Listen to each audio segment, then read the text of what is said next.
আচ্ছা বল্টু বলো তো, একটি ট্রেন ঘন্টায় 70 কিলোমিটার গেলে আমার বয়স কত? স্যার আপনার বয়স 40 বছর। ও ইয়েস, একদম ঠিক আছে। কিভাবে বের করলে এটা? স্যার আমাদের এলাকায় একটা আধা পাগল আছে, তার বয়স 20 বছর। আর আপনি তো পুরাই পাগল। আচ্ছা এবার বলো তো, বিদ্যুৎ কার সম্পত্তি? স্যার বিদ্যুৎ আমার মামার সম্পত্তি। মামার বাড়ির আবদার পেয়েছিস? বিদ্যুৎ তোর মামার সম্পত্তি হলো কিভাবে? নেই স্যার, কারণ যখনই বিদ্যুৎ চলে যায় তখনই আমার বাবাই বলে শালার বিদ্যুৎ আবার চলে গেল। আচ্ছা বল্টু, তোর বাবার নাম কি?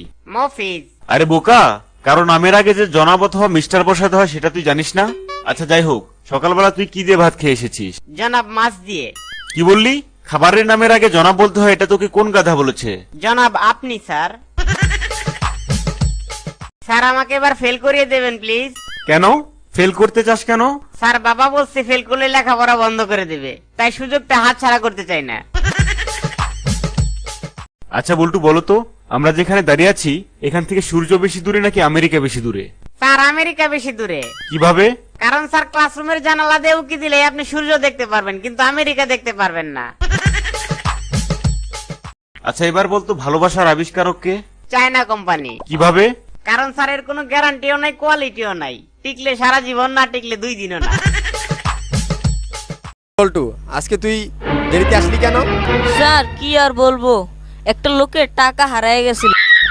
ও তাই তো বাবা, টাকাটা কি পাইয়া দিয়ে আসছ? না স্যার, টাকাটা পাইয়া স্যার নিয়ে আসছি স্যার, এর লেগেই তো দেরি হয়েছে।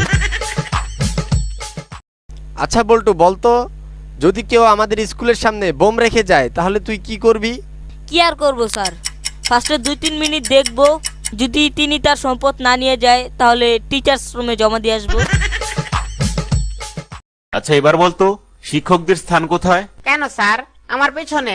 বেয়াদব কোথাকার, শিক্ষকদের সম্মান করতে শেখনি? তোমার দ্বারা কিচ্ছু হবে না। কেন স্যার? আমার বাবা তো প্রায়ই বলেন যে তোর পেছনে এত মাস্টার লাগাইলাম তাও তুই পাস করতে পারলি না। আচ্ছা বলতো বল্টু, মুরগিরা কেন জিরাফের মতো লম্বা হলো না? কারণ স্যার মুরগি যদি জিরাফের মতো লম্বা হইতো তাহলে মুরগির ডিম মাটিতে পড়ে ফটাস করে ভেঙে যাইতো। আচ্ছা বলতো, নির্জন কোনো এলাকায় তোমার মোটরসাইকেলের তেল শেষ হয়ে গেলে কি করবে? এটা তো খুবই সহজ স্যার। মোবাইল ফোন থেকে গ্রামীণ সিমটা বের করে চাকায় লাগিয়ে বলবো চলো বহুদূর। আচ্ছা তুই 1 থেকে 100 পর্যন্ত গুনতে পারিস? না স্যার, আমি 10 পর্যন্ত পারি। গাধা কোথাকার, বড় হয়ে কি হবি তুই? স্যার বক্সিং এর রেফারি হব।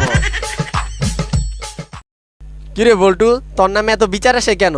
তুই নাকি শুধু ক্লাসে গালাগালি করিস? স্যার আমি তো কাউরে কোনোদিন কুত্তার বাচ্চা কয়েও গালি দেই নাই। কোন হারামজাদায় স্যার এইসব আপনার কাছে কইছে? ওর যদি একবার পাইতাম, ওর আড্ডি বাইঙ্গা স্যার ওর হাতেই ধরাই। এই বল্টু, লেখ তো 2 + 2 কত হয়? হ্যাঁ স্যার, হ্যাঁ আমি তো কলম খেয়ে আলিছি স্যার। কি? এই নে তাহলে ফেলের খাতাটাও খেয়ে ফেল, তাহলে দেখবি জায়গা মতো পাস হয়ে বেরিয়ে। বল্টু, বুঝলি তো যে এক জায়গায় বেশিবার যেতে নেই, এতে করে ওখানকার আদর অনেক অনেক কমে যায়। জি স্যার, এটা তো আমিও জানি। এই জন্য তো আমি প্রতিদিন স্কুলে আসতে চাই না, কিন্তু প্রতিদিন আমার মা আমাকে পিটিয়ে স্কুলে পাঠিয়ে দেয়, যেমনটা না ঘটেছিল আজকেও। জীব বস্তুকে ভালোবাসতে হবে, সৃষ্টির সেরা জীব মানুষকে ভালোবাসতে হবে। যে মানুষকে ভালোবাসে না সে মানুষ নয়, সে পশুর সমান। তাহলে কি স্যার আপনার মেয়ে কি পশু নাকি নাকি পশুর সমান? কেন আমার মেয়ে আবার পশু হতে যাবে কেন? সে তো জীব বস্তুকে অনেক অনেক ভালোবাসে। না স্যার, গত 1 বছর যাবত আমি আপনার মেয়েকে ভালোবাসি, কিন্তু সে একবারের জন্য আমাকে ভালোবাসেনি, এই জন্য বললাম আর কি। আচ্ছা বল্টু, এমন একটা প্রাণীর নাম বলতো যেটার প্রথম অক্ষর হ দিয়ে শুরু হয়।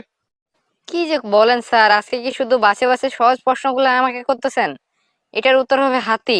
আরে বাহ বল্টু, উত্তর তো সঠিক দিয়েছিস। আচ্ছা এরপর আরেকটা প্রশ্ন উত্তর দে তো, এমন একটা প্রাণীর নাম বল যেটা শরীয়তে শুরু। স্যার এটা তো আরো সহজ, এটা হবে অনেকগুলো হাতি। হ্যালো বন্ধুরা, আমাদের ভিডিওটি যদি তোমাদের ভালো লেগে থাকে অবশ্যই লাইক, কমেন্ট এবং শেয়ার করো। আর হ্যাঁ, তোমরা তো জানো আমি বল্টু। আমার নতুন নতুন জোকস ভিডিও পেতে আমাদের চ্যানেলটি সাবস্ক্রাইব করো আর পাশে থাকা বেল আইকনটি চেপে দাও। ধন্যবাদ।